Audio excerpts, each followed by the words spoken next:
आप सब से काफी बार बोला है कि हिंदुस्तान में लोकतंत्र पर आक्रमण हो रहा है और इसका हमको हर रोज नए नए उदाहरण मिल रहे हैं। सवाल मैंने एक ही पूछा था,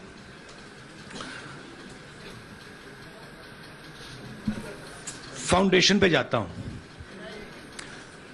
अदानी जी की शेल कंपनीज हैं,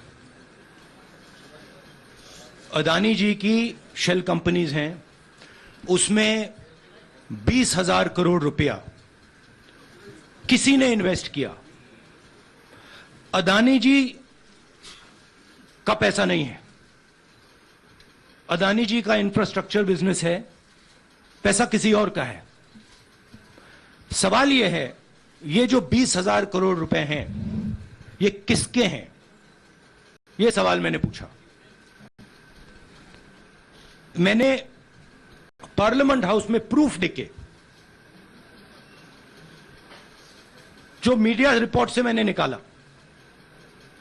अदानी जी और नरेंद्र मोदी जी के रिश्ते के बारे में डिटेल में बोला।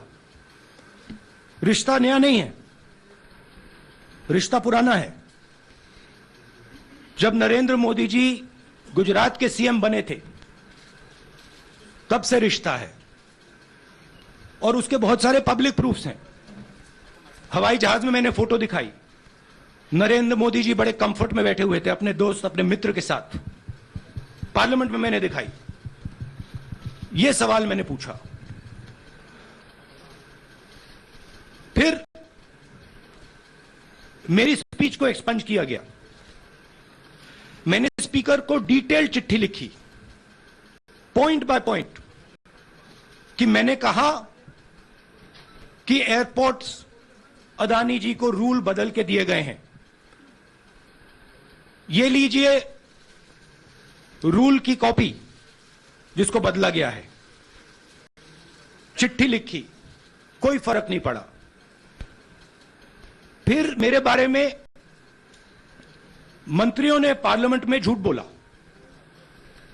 बोला कि मैंने विदेशी ताकतों से मदद मांगी। मैंने ऐसी कोई बात नहीं की है। मैंने कहा स्पीकर से, मैंने जाके कहा, स्पीकर सर, पार्लियामेंट का नियम है कि अगर किसी मेंबर पर कोई एक्यूजेशन लगाता है तो उस मेंबर को जवाब देने का हक होता है। मैंने एक चिट्ठी लिखी, उस चिट्ठी का जवाब नहीं आया। दूसरी चिट्ठी लिखी, उस चिट्ठी का जवाब नहीं आया। फिर मैं स्पीकर के चेंबर में गया। मैंने स्पीकर सर से कहा, स्पीकर सर, यह कानून है, यह रूल है, इन्होंने झूठा आरोप लगाया है, मुझे आप बोलने क्यों नहीं दे रहे हैं? स्पीकर सर मुस्कुराते हैं, कहते मैं नहीं कर सकता। और फिर उसके बाद आपने सबने देखा क्या हुआ। सवाल पूछना मैं बंद नहीं करूंगा। नरेंद्र मोदी जी का अदानी के साथ क्या रिश्ता है और 20,000 करोड़ रुपए किसके हैं, मैं पूछता जाऊंगा। मुझे कोई डर नहीं लगता इन लोगों से। और अगर ये सोचें कि मुझे डिस्क्वालीफाई करके, धमका के, जेल में डाल के मुझे बंद कर सकते, नहीं, मेरी वो हिस्ट्री नहीं है। मैं हिंदुस्तान के लोकतंत्र के लिए लड़ रहा हूं और मैं हिंदुस्तान के लोकतंत्र के लिए लड़ता रहूंगा। किसी चीज से नहीं डरता हूं, यह सच्चाई है। अब आप सवाल पूछिए। एक एक करके प्लीज। हाँ मोहित, I'll say it in English also. Sorry. I'll say it in English also. The question begins a few weeks back in Parliament, where I asked the Prime Minister a very specific set of questions. Question number 1. 20,000 crore rupees or $3 billion are in shell companies owned by Mr. Adani.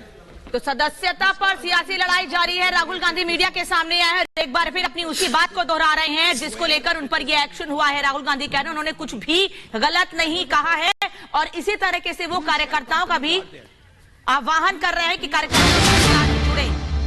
बड़ी संख्या में कार्यकर्ता उनके साथ आए। लोकसभा में नियम बदल गए हैं, ये कहा गया है राहुल गांधी की ओर से। राहुल गांधी ने एक बार फिर केंद्र सरकार पर निशाना साधा है और वो कह रहे हैं कोई गलत तरीके से उन पर एक्शन लिया गया है। मेरे पत्र का जवाब नहीं दिया गया, लोकसभा में नियम बदले गए हैं, केंद्र के मंत्रियों ने भी झूठ बोला है। सलोनी, तो मेरे पत्र का जवाब नहीं दिया गया है, ये भी कहा है राहुल गांधी ने और ये दोहराया है कि मैं सवाल पूछता रहूंगा। सवाल पूछता रहूंगा। सभा में किस तरह से नियम बदले गए, केंद्र के मंत्रियों ने झूठ बोला, मेरे पत्र का जवाब नहीं मिला, क्योंकि लगातार कांग्रेस दरअसल इसकी वैधानिकता पर भी सवाल उठा रही है और यह कहा जा रहा है कि दरअसल इस तरह का जो निर्णय है वो राष्ट्रपति चुनाव आयोग से मिलकर दरअसल लेते हैं, जो भी उनका आदेश होता है, जो भी उनका निर्णय होता है। लेकिन यहां देखिए कि किस तरह से दरअसल जो लोकसभा के नियम है वो यहां पर बदल दिए जाते हैं। तमाम जो केंद्र के मंत्री हैं वो मेरे बारे में झूठ फैलाते हैं, मैं खत लिखता हूं, उसका जवाब नहीं दिया जाता है, लेकिन तब भी मैं डरने वाला नहीं हूं, मैं सवाल पूछता रहूंगा। यही ट्वीट कल हमने देखा था कि ठीक बात जब उनकी सदस्यता गई थी उसके बाद राहुल गांधी ने किया था। अनामिका, और वो बार बार कह रहे हैं कि मैंने पत्र लिखा, मैंने सवाल किए, उसका जवाब नहीं दिया गया, बल्कि मेरे पे एक्शन लिया गया है। वो ये कह रहे हैं कि नियम बदल गए हैं, अब लोकसभा में 20,000 करोड़ का हिसाब चाहिए और मैं ऐसे ही सवाल आगे भी पूछता रहूंगा।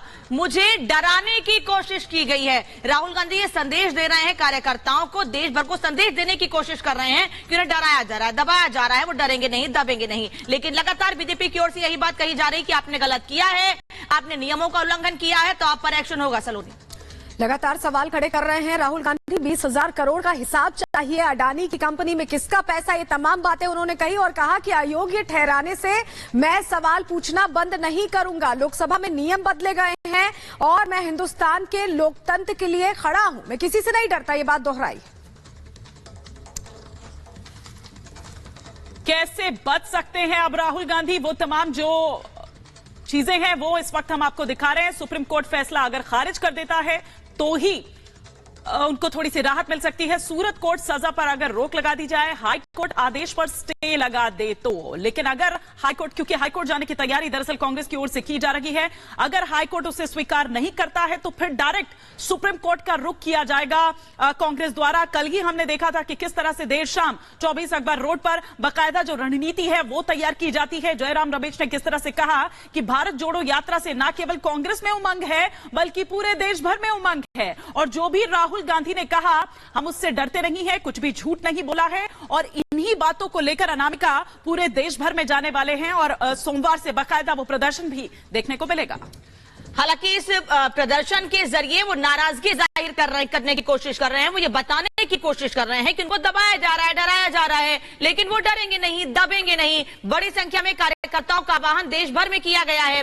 वायनाड से 2019 में राहुल गांधी सांसद बने थे, लेकिन राहुल गांधी ने जिस तरह से विदेश में जाकर बयान दिया उसको लेकर भारतीय जनता पार्टी ने बड़ा मुद्दा बनाया और बीजेपी कह रही है कि आप पार्टी का अपमान कर सकते हैं, आप सरकार से सवाल पूछ सकते हैं, लेकिन आप देश या संविधान या लोकतंत्र का मजाक नहीं बना सकते। लेकिन आपने देश के बाहर जाकर देश का अपमान किया और उसी को लेकर सवाल जब उनसे किए गए तो राहुल गांधी कह रहे हैं कि मैंने भी सवाल किए थे, मुझे जवाब नहीं दिया गया है। अयोग्य करार दिए जाने पर राहुल गांधी कह रहे हैं कि मेरी आवाज दबेगी नहीं सलोनी, और मैं ऐसे ही सवाल आगे भी पूछता रहूंगा। बिल्कुल, राहुल गांधी बार बार ये कह रहे हैं कि अगर मुझे अयोग्य घोषित किया गया है तो इससे मुझे रोका नहीं जा सकेगा। देश में